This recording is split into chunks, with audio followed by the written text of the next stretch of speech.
રાજ્યમાં સાયક્લોનિક સર્ક્યુલેશનને કારણે રહેશે વાદળછાયું વાતાવરણ, જેના પગલે ઠંડીમાં વધારો થવાની શક્યતા. હાલ કમોસમી વરસાદની સંભાવના નહીવત છે. 7 દિવસ વાતાવરણ સામાન્ય રહેશે. હવામાન વિભાગે જાહેર કરી છે આગાહી.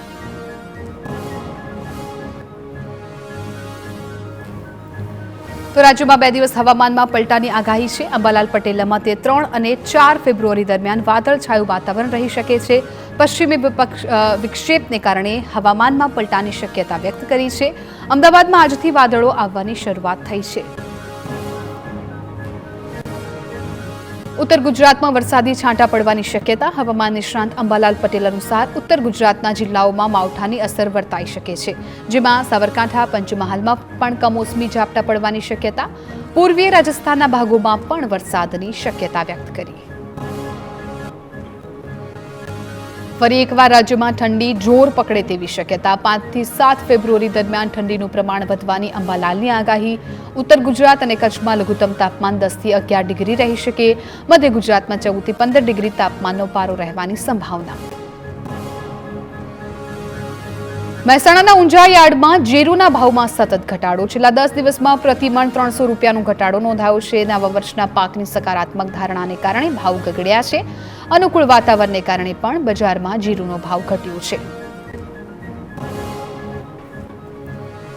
જીરુને વાતાવરણ અનુકૂળ રહે તો ભાવમાં વધુ ઘટાડાની શક્યતા. 10 દિવસ પહેલા જીરુનો ભાવ 4,800 રૂપિયા હતો, જે ઘટીને હાલ 4,500 રૂપિયા બોલાઈ રહ્યું છે. સતત ઘટતા ભાવને લઈને જીરું પકવતા ખેડૂતો પણ ચિંતામાં મુકાયા. વડોદરાના ડભોઈના કુંવરવાડા ગામમાંથી પસાર થતી નર્મદા કેનાલ પાસે મોટી સંખ્યામાં ખેડૂતોનો હલ્લાબોલ. નર્મદા કેનાલમાં પાણી ન છોડાતા ઉગ્ર સૂત્રોચ્ચાર કર્યા. મહામહેનતે વાવેલા પાકને પાણી નહીં મળે તો પાક નિષ્ફળ જવાની ભીતિ. વારંવાર રજૂઆત કરવા છતાં નિગમ પાણી ન છોડતું હોવાનો આક્ષેપ. અધિકારીઓ ઉદ્ધત વર્તન કરતા હોવાની પણ રાવ. ભરૂચના ધોળીકોઈ વિસ્તારમાં મકાનમાં વિકરાળ આગ લાગી. મકાનનો બીજો અને ત્રીજો માળ ભડકે બળ્યો. મકાનમાંથી ધુમાડાના ગોટે ગોટા આકાશમાં ચડતા દેખાયા. સદનસીબે ઘટનામાં કોઈ જાનહાનિ ન સર્જાઈ. ફાયર બ્રિગેડે ભારે જહેમત બાદ આગ પર કાબુ લીધો. અમદાવાદના બાપુનગરમાં અસામાજિક તત્વોનો આતંક. સુંદરમ નગરમાં વાહનોમાં આગ ચંપી. ભાડુઆતને પડોશીના ઘર પાસે વાહન પાર્ક કરવા મામલે માથાકૂટ થઈ હતી, જે બાદ મકાન માલિકે પાડોશીના વાહનમાં આગ લગાવી. પાર્ક કરેલા અન્ય 2 વાહનોમાં પણ આગ ચંપી કરી. બાપુનગર પોલીસમાં કરવામાં આવી હતી ફરિયાદ. વડોદરાના નંદેસરીમાં નકલી તબીબ ઝડપાયો. મૂળ બંગાળના મંતોષ વિશ્વાસ પાસે હતી આયુર્વેદિક ડિગ્રી, જોકે એલોપેથીની કરતો હતો પ્રેક્ટિસ. નકલી તબીબ પાસેથી 47,000 ઉપરાંતની દવા અને ઇન્જેક્શનનો જથ્થો જપ્ત કરાયો. આ મામલે એસઓજી પોલીસે નંદેસરી પોલીસ મથકે ગુનો નોંધી તપાસ હાથ ધરી છે. અરવલ્લીમાં કૌભાંડી ભૂપેન્દ્ર ઝાલાના સમર્થનમાં હોર્ડિંગ્સ લાગ્યા. જિલ્લાના વિવિધ વિસ્તારમાં વી સપોર્ટ BZના હોર્ડિંગ્સ. હિંમતનગરના ગાંભોઈમાં પણ પોસ્ટર્સ જોવા મળ્યા. CID ક્રાઇમની તપાસ ચાલુ હોવા છતાં રાતોરાત પોસ્ટર લાગતા અનેક સવાલ ઉઠ્યા.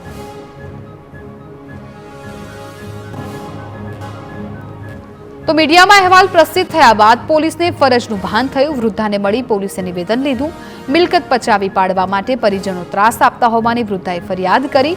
પૌત્ર અને પૌત્રીએ પણ માર માર્યો તો વૃદ્ધાના માથામાં ટાઇલ્સ મારી ઈજા પણ પહોંચાડી. સુરતમાં 5 કરોડની ખંડણીના કેસનો એક આરોપી ભાજપના પૂર્વ કોર્પોરેટરનો પુત્ર નીકળ્યો. આરોપી તેજસ પાટીલના પિતા ભરત પાટીલ અગાઉ કોર્પોરેટર હતા. તેજસ પાટીલ ધારાસભ્ય સંગીતા પાટીલનો ભાઈ હોવાનો કરતો હતો દાવો.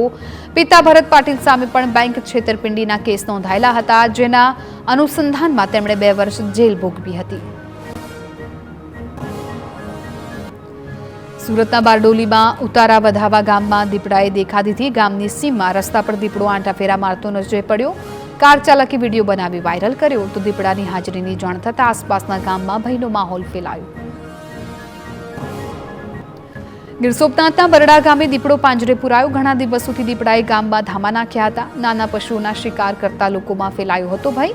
વન વિભાગે પાંજરા મૂકી દીપડાને સપડાવ્યો. દીપડાને જામવાડા એનિમલ કેર સેન્ટર લઈ જવામાં આવ્યો.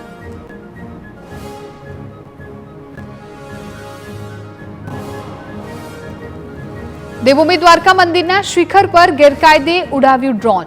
પોલીસ દ્વારા મંજૂરી વગર ડ્રોન વડે શૂટિંગ કરનારને ઝડપી પાડ્યો. 56 સીડી પાસે આવેલ પૌરાણિક મંદિર નજીક ડ્રોન કેમેરાથી શૂટિંગ કર્યું હતું. યુવક મુંબઈનો રહેવાસી અને યુટ્યુબર હોવાનું સામે આવ્યું. ડ્રોનને જપ્ત કરી યુવકને પોલીસ મથકે લઈ જઈ કાર્યવાહી હાથ ધરી.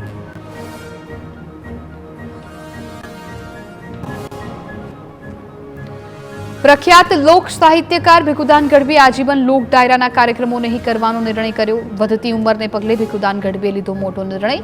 પાછલી જિંદગીમાં ભગવાનના ભજન કરશે ભીખુદાન ગઢવી. ભીખુદાન ગઢવીને પદ્મશ્રી એવોર્ડથી કરાયા છે સન્માનિત.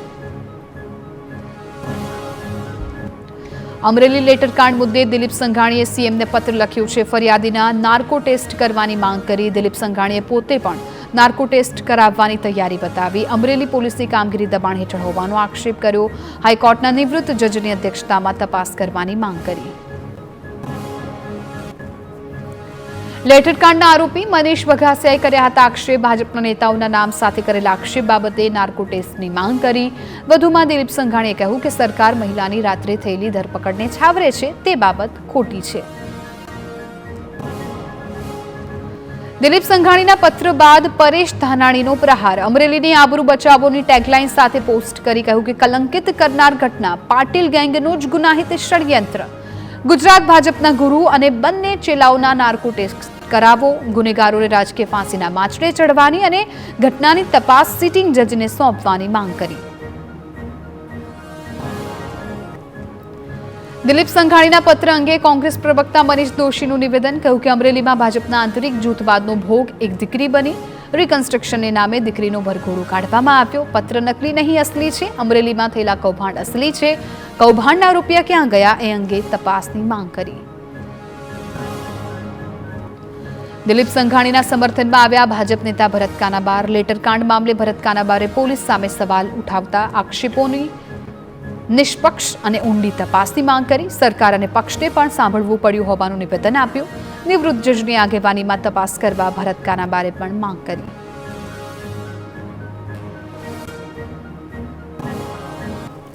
પૂર્વ નાયબ મુખ્યપ્રધાન નીતિન પટેલના ભાજપ સંબંધિત નિવેદનથી ચકચાર. નીતિન પટેલે કહ્યું કે જમીન દલાલોની જેમ રાજકારણમાં પણ દલાલો છે. દલાલો ભાજપની ઓળખાણ આપી તેમનું કામ કરાવી લે છે. ભાજપ સરકારે તેમને બહુ સુખી કર્યા. મહેસાણાના ડરણ ગામે નૂતન વિદ્યાલયના કાર્યક્રમમાં આ નિવેદન આપ્યું. નીતિન પટેલના નિવેદન પર કોંગ્રેસ નેતા મનીષ દોશીએ કર્યો છે કટાક્ષ. કહ્યું કે પૂર્વ નાયબ મુખ્યપ્રધાનની વ્યથા અને ભ્રષ્ટાચારની કથા સત્ય છે. ભાજપનો ખેસ નાખો અને લૂંટનું લાયસન્સ લઈ જાઓ તેવી ભાજપની નીતિ છે. ભાજપે ભ્રષ્ટાચારને શિષ્ટાચાર બનાવી તમામ વિભાગોમાં એજન્ટ પ્રથા દાખલ કરી. જામનગર નગરપાલિકાની ચૂંટણીમાં ભાજપમાં આંતરિક ડખો સપાટી પર આવ્યો. કૃષિપ્રધાન રાઘવજી પટેલના સમર્થક ભીમજી મકવાણાએ જ ગંભીર આક્ષેપો કર્યા. રાઘવજી પટેલે ભાજપના ઉમેદવાર સામે જ બસપાનો ઉમેદવાર ઉભા રાખ્યાનો દાવો. આયાતી ઉમેદવાર માટે 2-3 લાખ રૂપિયાનો ખર્ચ કરવામાં આવ્યો હોવાનો પણ સ્ફોટક આરોપ. જામનગરની ધ્રોલ પાલિકાની ચૂંટણીમાં ભાજપ પર લાગ્યા છે ગંભીર આરોપ. કોંગ્રેસના કાર્યકરે ધમકી આપ્યાનો આરોપ લગાવ્યો. પ્રલોભનો આપ્યાનો અને માનસિક રીતે ત્રાહિત કર્યાનો આક્ષેપ. કાર્યકરના પુત્રવધુએ નોંધાવી છે ઉમેદવારી. સલામતીને લઈને કોંગ્રેસના કાર્યકરે સવાલ ઉઠાવી પોલીસ પાસે રક્ષણ માંગ્યું.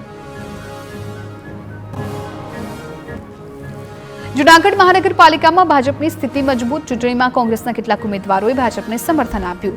વોર્ડ નંબર 3, 12 અને 14માં કોંગ્રેસના ઉમેદવારનો ટેકો. 60માંથી 8 બેઠક ચૂંટણી પહેલા જ બિનહરીફ થઈ.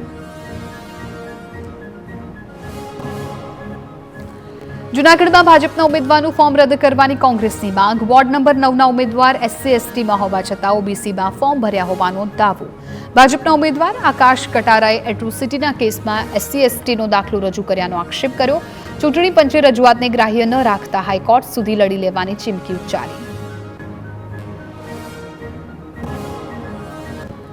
જૂનાગઢમાં ગુર્જર ક્ષત્રિય કડિયા સમાજ ભાજપથી નારાજ. મનપા ચૂંટણીમાં ભાજપ દ્વારા એક પણ ટિકિટ ન અપાતા નારાજગી વ્યક્ત કરી. સમાજને અન્યાય થતો હોવાની PM મોદી, કેન્દ્રીય ગૃહપ્રધાન અને CM ભૂપેન્દ્ર પટેલને રજૂઆત કરી. ભાજપને વફાદાર કડિયા સમાજને ન્યાય અપાવવા માંગ કરવામાં આવી.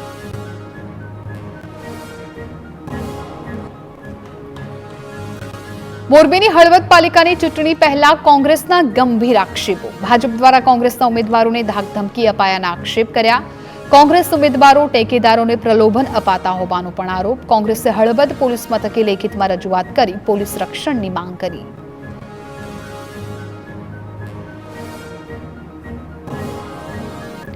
રાજકોટના જેતપુરની નગરપાલિકાની ચૂંટણીમાં જયેશ રાદડિયાના વજૂદ સામે પ્રશ્ન ઉઠ્યા. કોંગ્રેસ પ્રવક્તા મનહર પટેલે રાદડિયાને પાછા વળવાની સલાહ આપી. મનહર પટેલે કહ્યું કે વિઠ્ઠલ રાદડિયા રાજકોટના ઉમેદવારો પોતે પસંદ કરતા, જ્યારે જયેશ રાદડિયા પોતાના લોકોને ટિકિટ નથી અપાવી શકતા. ભચાઉ નગરપાલિકામાં ચૂંટણી પહેલા જ ભાજપનો કબજો. ભાજપે 21 બેઠક બિનહરીફ વિજય થયાનો દાવો કર્યો. ભચાઉમાં 7 વોર્ડ 28 બેઠકનો સમાવેશ થયો છે. 21 બેઠક બિનહરીફ થતા ફરી સત્તા પર આવશે ભાજપ. ભચાઉમાં ભાજપના કાર્યકરોએ કરી છે જીતની ઉજવણી. આચાર્યની ભરતી પર ચૂંટણી આચારસંહિતાનું ગ્રહણ લાગ્યું. શિક્ષણ વિભાગે આચારસંહિતાનું કારણ ધરી 1000 આચાર્યની ભરતી અટકાવી. જોકે શાળા સંચાલક મંડળે ભરતી પ્રક્રિયા ચાલુ રાખવાની માંગ કરી છે. 60થી વધુ અધિકારીઓની બદલી થઈ શકે તો આચાર્યની ભરતી કેમ નહીં તેવો સવાલ ઉઠાવ્યો. ગાંધીનગર ગિફ્ટ સિટીમાં ઇન્ડિયા આઈનેક્સના બીએસસી એક્સચેન્જની શરૂઆત. મુખ્યપ્રધાન ભૂપેન્દ્ર પટેલે Sensex futures and options contract launch કર્યું. આ સુવિધાની મદદથી વિદેશી રોકાણકારો ભારતીય બજારમાં સરળતાથી રોકાણ કરી શકશે. મુખ્યપ્રધાને જણાવ્યું કે ગિફ્ટ સિટી દેશનું ફિનટેક હોમ બનવા જઈ રહ્યું છે. ખેડાના નડિયાદમાં ખુલ્લા વાયરો અને સ્વિચ બોર્ડ હટાવી લેવાયા છે. TV9 અહેવાલના પડઘા પડ્યા છે. ચંપા તલાવડી પાસે ખુલ્લામાં વીજ વાયરો પડ્યા હતા. નજીકમાં જ આંગણવાડી હોવાથી બાળકો પર જોખમ હતું. ચિંતાજનક સ્થિતિ અંગે TV9 અહેવાલ પ્રસારિત કર્યા બાદ 48 કલાકમાં જ કામગીરી થઈ. સુરેન્દ્રનગરના જોબાળા ગામે ખાદી ઉદ્યોગને નામે કરોડોના કૌભાંડનો આક્ષેપ. ભોગ બનનાર લોકોએ CMથી લઈને PM સુધીની રજૂઆત કરી. ઊની ઉત્પાદન ખાદી સહકારી મંડળી પર કૌભાંડનો આરોપ. ખાદી કાર્યાલય શરૂ થયા પછી અત્યાર સુધી સભ્યોને કોઈ હિસાબ ન અપાયાનો દાવો. વણાટ કામ ન કરનારા લોકોના નામે જિલ્લા ઉદ્યોગ કેન્દ્રમાંથી સહાય લીધી હોવાનો આક્ષેપ.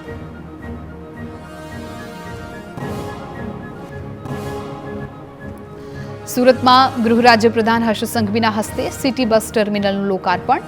આ city bus terminal railway GSRTC અને મેટ્રોને જોડશે.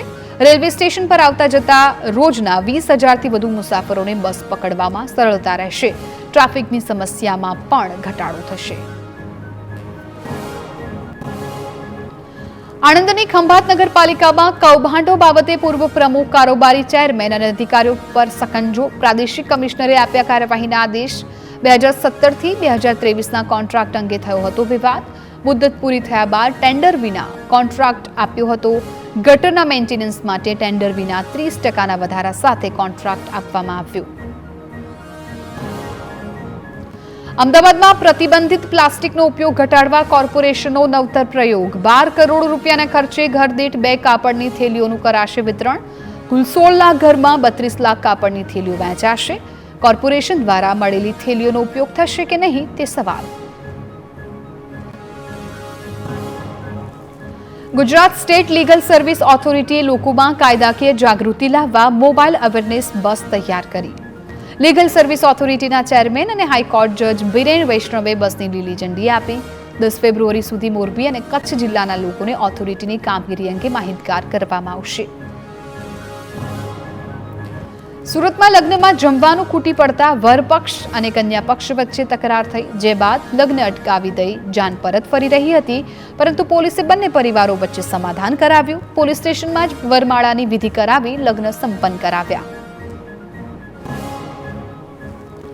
બનાસકાંઠા જિલ્લા વિભાજનના વિરોધ મુદ્દે સહકારી માળખાના દુરુપયોગનો મામલો. જડિયા દૂધ મંડળીના ચેરમેન અને મંત્રીએ નિવેદનને ખોટું ગણાવ્યું. લોકોની સુવિધા માટે દૂધ મંડળીમાં ફોર્મની વ્યવસ્થા કરાઈ હોવાનું નિવેદન આપ્યું. દૂધ મંડળીમાં લાગેલા CCTVની તપાસ કરી લેવાની તૈયારી દર્શાવી. દૂધ મંડળીમાં દબાણપૂર્વક સહી કરવાના આરોપ સાથે વિડીયો વાયરલ થયું હતું. બનાસકાંઠાના પાલનપુરની જિલ્લા પંચાયત પરિસરમાં આવેલી સરકારી કચેરીઓ ભગવાન ભરોસે જોવા મળી છે. કલેક્ટર કચેરી, જનસેવા કેન્દ્ર, મામલતદાર પ્રાંત કોર્ટ કચેરી સહિત 32 કચેરીઓમાં એક પણ સુરક્ષાકર્મી મોજૂદ નહીં. સિક્યુરિટી ગાર્ડને ફરજનો ઓર્ડર ન આપવામાં આવ્યો હોવાનું સામે આવ્યું. પોલીસની ઢીલી નીતિના પરિણામે સરકારી કચેરીઓ અસુરક્ષિત.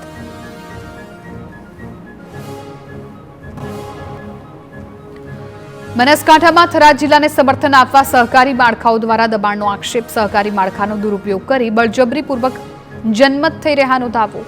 ધાનેરાના જડિયા ગામમાં દૂધ ડેરી દ્વારા દબાણ અપાતું હોવાનો આક્ષેપ. થરાદ જિલ્લામાં સમર્થન ન આપે તો દૂધ બંધ કરી દેવાની ચીમકી આપતા હોવાનો પણ દાવો કરાયો. બનાસકાંઠા જિલ્લાના વિભાજન મુદ્દે ભાજપ નેતાઓ આમને સામને. વાવ થરાદના સમર્થનમાં 6000 અરજીઓ આવી પહોંચતા વિવાદ સર્જાયો, જેને લઈને લાખણી ભાજપના નેતાએ ધારાસભ્યના કેશાજીના પુત્રને અસામાજિક તત્વ ગણાવીને વિરોધ કરાયો. સાથે જ વાવ થરાદના સમર્થનમાં આવેલી અરજીઓ સ્વીકારવા આવેદન અપાયું. જિલ્લા વિભાજન મુદ્દે મળેલી અરજીઓ પર પ્રાંત અધિકારીએ નિવેદન આપ્યું. કહ્યું કે આ અરજીઓ હાલ વિચારણા હેઠળ રાખવામાં આવી છે. અરજીઓનું વર્ગીકરણ કરવાનું કામ શરૂ કરવામાં આવ્યું છે. કોના દ્વારા અરજીઓ કરવામાં આવી છે તે અંગેની તપાસ બાદ અરજીઓ અંગે નિર્ણય લેવામાં આવશે. નર્મદામાં તાબદાની સરકારી માધ્યમિક શાળાની સાંસદે મુલાકાત લીધી. મનસુખ વસાવાએ જર્જરિત શાળા અને હોસ્ટેલની રૂબરૂ મુલાકાત લઈ સવાલ ઉઠાવ્યા. મનસુખ વસાવાએ મુખ્યપ્રધાન અને શિક્ષણ પ્રધાને જર્જરિત શાળા અંગે લેખિત રજૂઆત કરી. ઉપરાંત શિક્ષક, રસોઈયા, ક્લાર્ક સહિતના સ્ટાફની ભરતી. તાપીના નિઝરમાં રેતી ખનન મામલે ફ્લાઇંગ સ્ક્વોડના દરોડા. સુલવાડા ગામે તાપી નદીમાં ગેરકાયદે રીતે ખનન વિરુદ્ધ કાર્યવાહી. 5 નાવડી, 3 ડમ્પર અને રેતીનો જથ્થો મળી કુલ 1 કરોડથી વધુનો મુદ્દામાલ જપ્ત કર્યો. તો રેતી ખનન કરતા 3 લોકો સામે પણ કાર્યવાહી કરાઈ.